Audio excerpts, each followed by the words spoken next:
አጎቴ አቤት።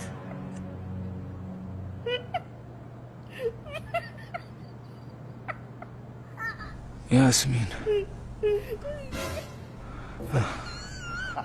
ደህና። ምን?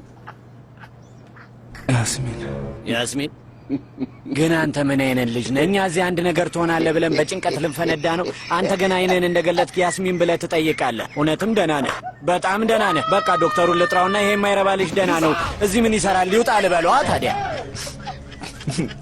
ምን ነው አመመህ እንዴ? እሺ ዶክተሩን ልጥራው እንዴ? ደህና ነኝ። ትንሽ ብቻ አሞኛል። አሁን ለምን ራስን አትታመም? እንዴት አያመህ ጀግናው? ያስሚን ደህና ናት፣ ስለ እሷ አትጨነቅ። ሁላችንም ደህና ነን። አንተ ብቻ ስለ ራስ አስብ እሺ።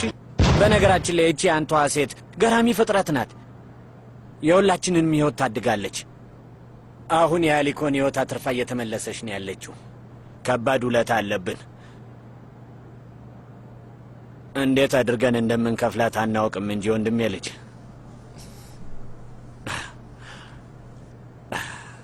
ምን ተፈጠረ? ምን ነው ፈራ እንዴ? ልጅቷ ደህና ናት እኮ።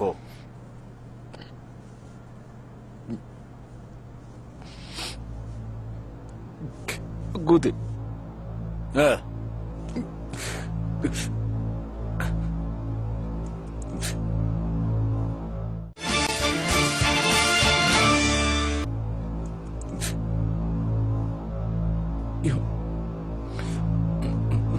የሆነ ነገር አለ ማለት ሳልነግርህ በፊት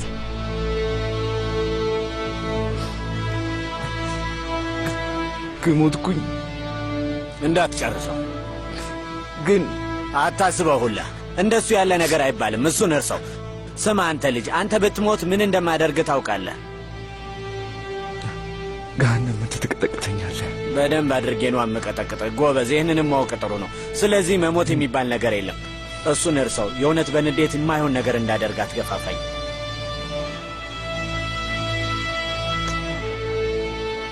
እንደዚህ አይባልም። ሁለተኛ እንዳትል።